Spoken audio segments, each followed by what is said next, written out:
Hi everyone, welcome to this video for the 30th weekend since lockdown began in the UK. It sort of came and went, and now it feels like it's coming back again. Yeah, I mean, there's millions of people now in the UK with restrictions on their daily lives, some of them significant restrictions.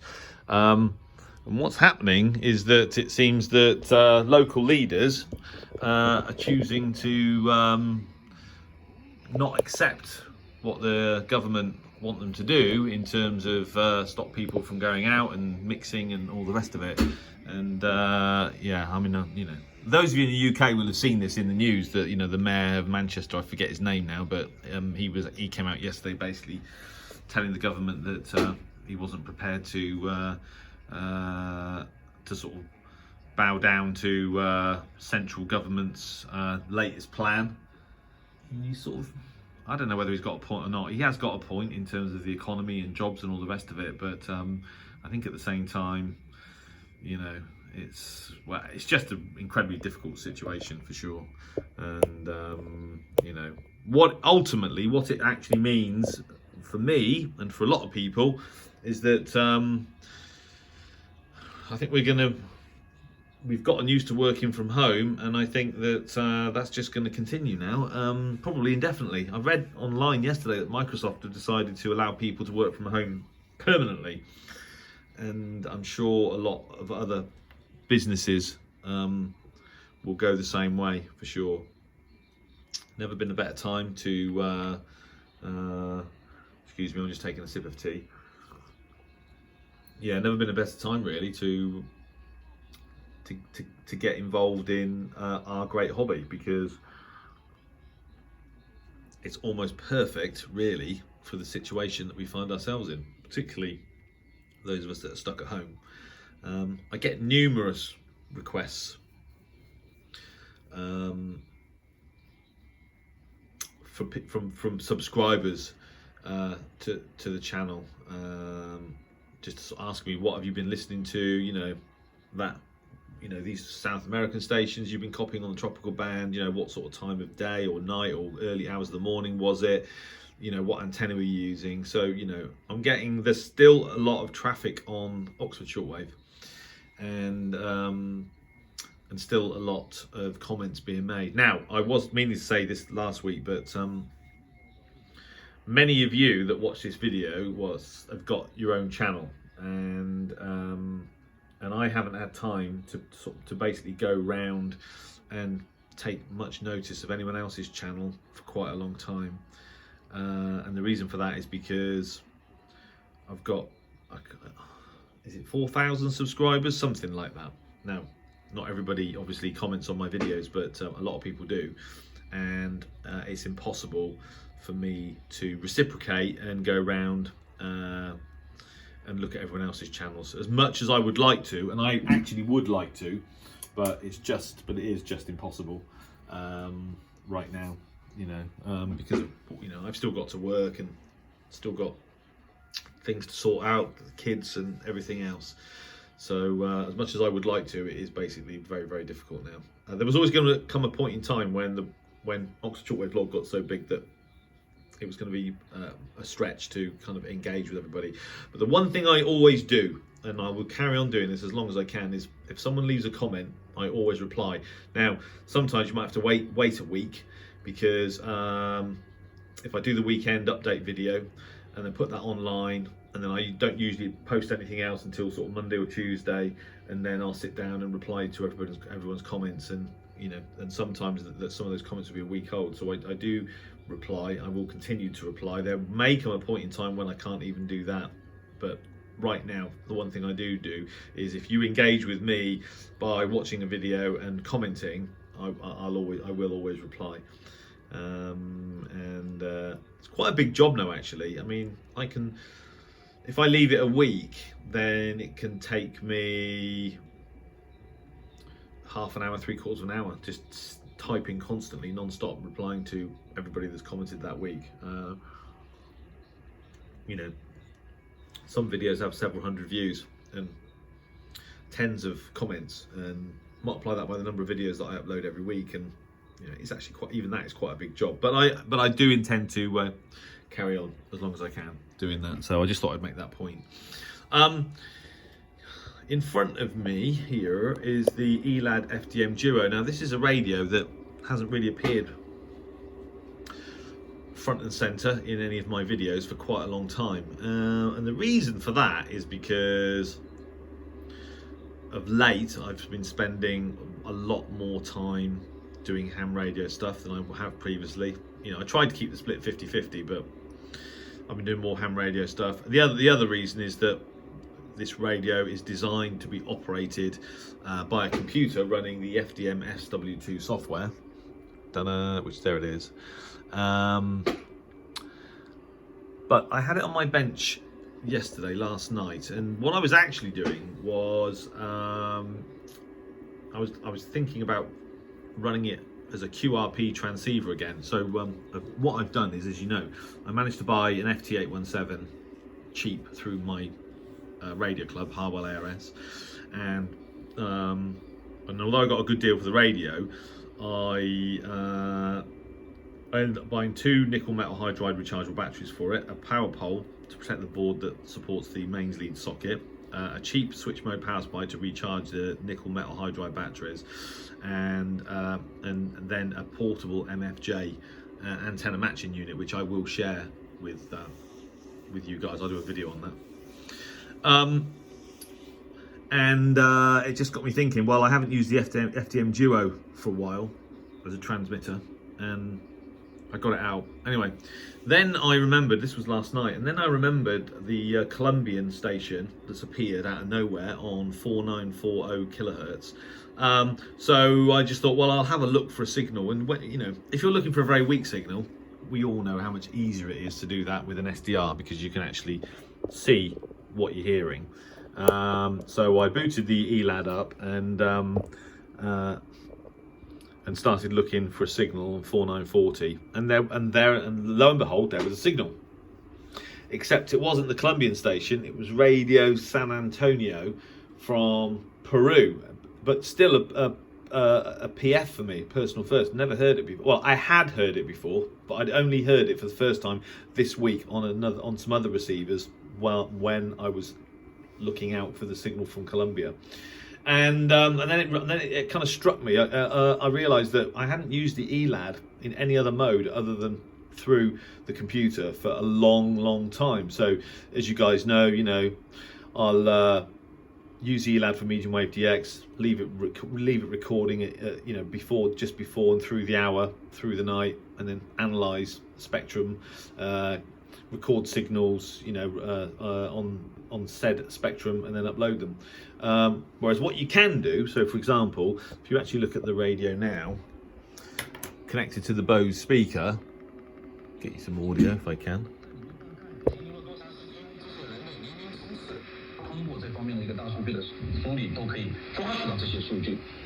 The audio without the Bose is horrendous. So 9230. So of course what you can do is you can go back to the computer, and we can say, well, actually I'd like to listen to that signal on 9274. Let's zoom in. There's literally so much.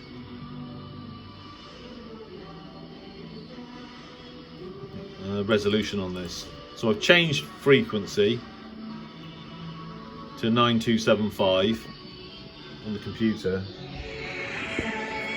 So there you go. Turn this down a little bit. So basically, if you, with a speaker attached to this thing,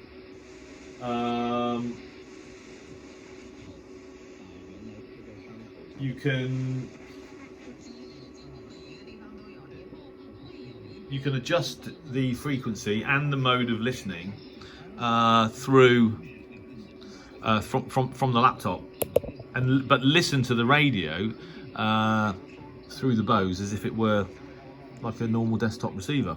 And anyway, I hadn't actually done this for quite a long time, so I started doing that last night, and I actually copied quite a lot of interesting stuff, which I've recorded, and some of it will be uploaded to Oxford Shortwave Log. In fact, 2 of them I think I've just published 2 this morning. So this weekend I'm going to carry on using the ELAD FTM Duo. I didn't realise, I'd just kind of forgotten in a way that this radio, I mean, they're expensive, you know, particularly this version with the QRP transmitter board and what have you. I mean, I think it's like 900, is it 900 quid, something like that? So I mean, I paid about 800, I think 850. That's quite a long time ago. They've gone up in price, but what I do have to say is through that speaker, the selectivity and the sensitivity of this radio is simply superb. It's still one of the best performing radios that I have here, and maybe it's the best performing radio, but it's right up there. It's literally right up there with any of the other radios that I own. It is that good. And as you can see, it's also pretty small. It's diminutive. I mean, this is a SoundLink Mini 2. They're not very big. I mean, you know, it's a very, very small receiver, but excellent. And with you know, with this Bose speaker, it's actually it kind of works out as it's like a little desktop, really. Amazing little radio. So this weekend I'm going to kind of go back to my roots and use the ELAD in this kind of standalone. It's not actually standalone though, because this radio does work without any computer attached to it at all, but the menu system, so for example, if I want to change the audio bandwidth, I've got to press this button and keep pressing it. There you go, filter, it's currently set at 5.5 kilohertz, you know, and if I want to adjust it, or you know, I've got to go around again, and then you can turn it down, turn it up, or whatever, and then if you want to, and then there's a mode button. There's only a few controls on the front of the radio, so the menu system is something you have to live with. But at the end of the day, in terms of absolute performance, that is a great radio, and I would recommend one to anybody. If you only want an SDR to use with a computer, then an equally good radio is the SDR Play RSP-DX. I think that's equally as good, about a quarter of the price. But if you want a radio that's got that kind of wow appeal, that can be used with a computer but has its own controls, control panel, or can be used completely independently of a computer, for me, this radio is probably still the one. So I thought I'd make that point. What I'm actually going to do is I'm going to switch it off and unplug the antenna, because you can probably hear the FT8 in the background, and this is what I've been doing this afternoon, but for a very good reason, because my friend and radio colleague Jeff, we were talking earlier. He's trying to get FT8 working at his shack, and he's actually doing something really sensible, which I'm not. Is that he's trying to run FT8 on his Mac. Now I've got a MacBook Pro, but I've never tried to run FT8 on it. I've always just kind of given in, and sorry, I'm just trying to get my hod. There we go. That'll have to do. Yeah, so I've just disconnected the air on the ELAD, so I'm going to start transmitting. Yeah, so what he's basically trying to get FT8 working at his shack using a Macintosh, and hadn't really been very successful. Now, although I do use a Mac, I'm definitely not an expert when it comes to fixing problems on Macs. I can get radios connected and get them working and what have you.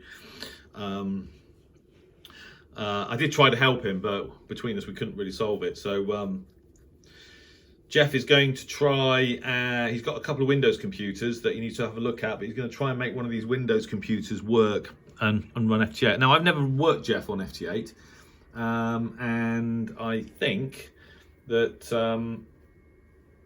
there's absolutely no doubt that if he can get it working, I'll be able to hear him, I'll be able to decode him, and likewise. I'm using the G5RV at the moment with my FT8 radio, the one radio that I only use for FT8, which is the FT991.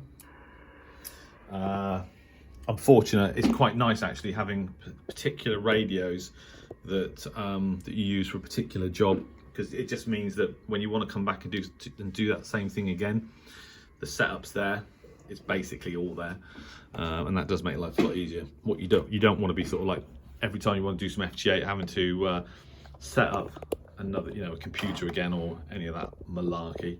So so yeah, so that's what I've been doing this morning.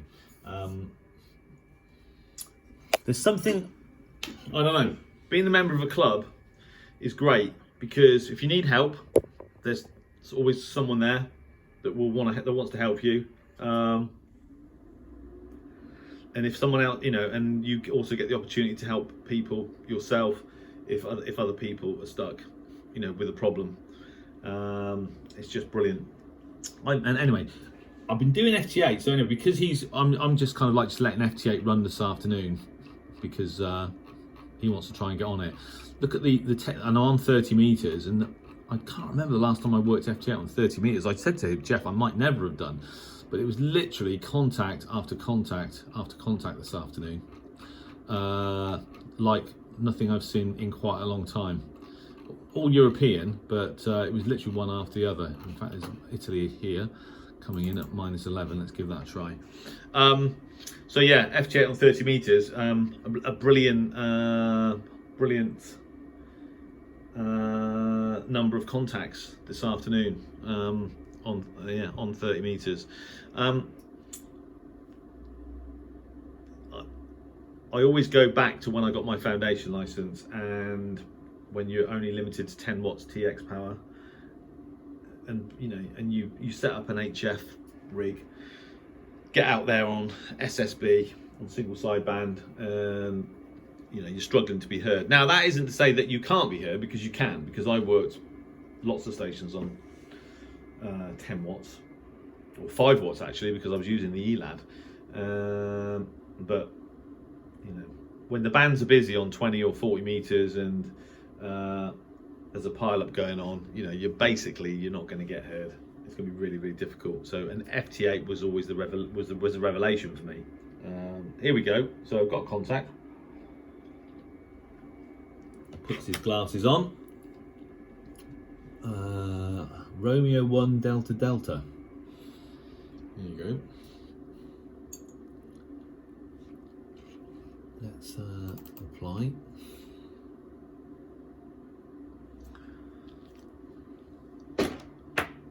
This has been going on all afternoon.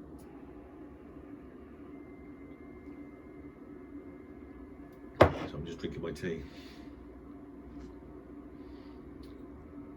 So I'm assuming that 30 meters is a bit like 40 meters and a bit like 20 meters. That's normally how these kind of slightly less popular intermediate bands work. Well, this QSO seems to be falling apart. Let's go back to Italy. Yeah, so I'm hoping that Jeff is gonna call me or text me and tell me that he's got his FT8 working, and then we'll try to work each other.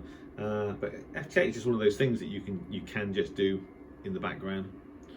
You don't need you don't need to sort of spend a lot of time on it. Oh, hey, Kate, come back to me. Yeah, you can just leave it running in the background. So that's what I'm going to be doing with that today and over the weekend probably. There is a contest actually. There's an HFCQ. I forgot the name of it.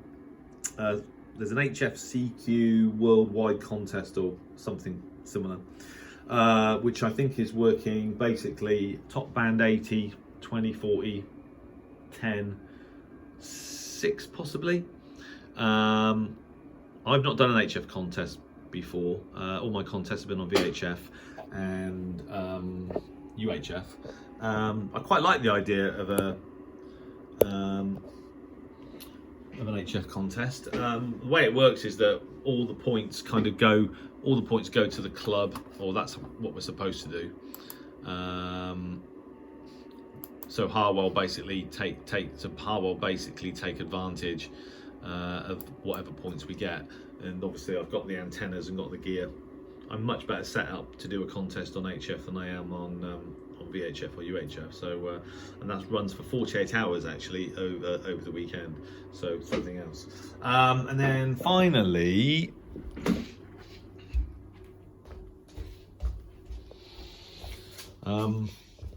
Studying again.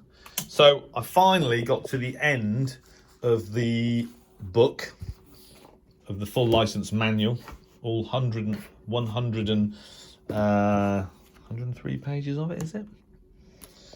Not that I was counting, or was actually, yeah, 103 pages of it. And just the examinable parts, so these are the parts I've explained before with a little mortarboard. I wrote, these are the notes that I wrote. So basically rewrote everything that's examinable in my own words, and it was a lot of work. It's basically 1.5 graph pad folders full of stuff. I've done that. And then I did one of the past papers. I could only find, there's only 2 on the RSGB website. I did one, and I got a feeling the syllabus for the one that I did was from the, well, it's not the latest, it's from the previous, because it's asking questions that don't even appear in the book. But with only minor cheating, I got 74%, which I was really pleased about. So on that basis, if this had been an actual exam, I would have passed. But yeah, I'm still nervous about taking it, but I just need to like man up and book an appointment to do the exam online, because you do it online at home now, which is really good. But I'll give you an example. So here we go, question 33. A power meter shows that 100 watts is being fed into an antenna, but 50 watts is reflected back. The VSWR is about.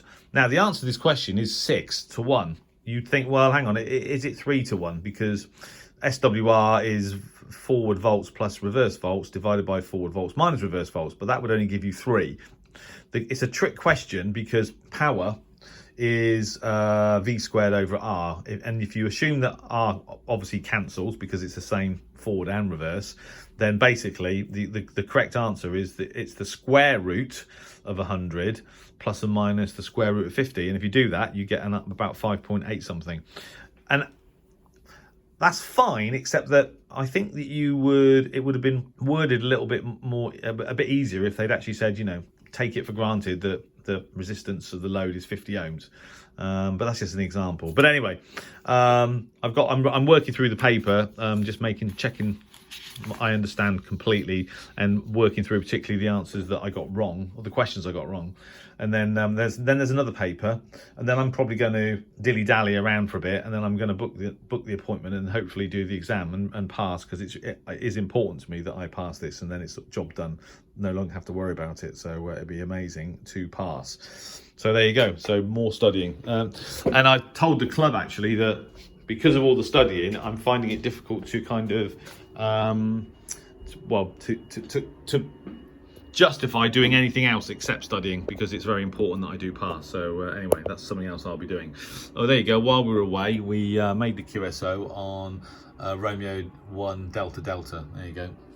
So another QSO. Anyway, that's about it. I'll wish you all a very good weekend. I hope you all keep safe and listen to the radio.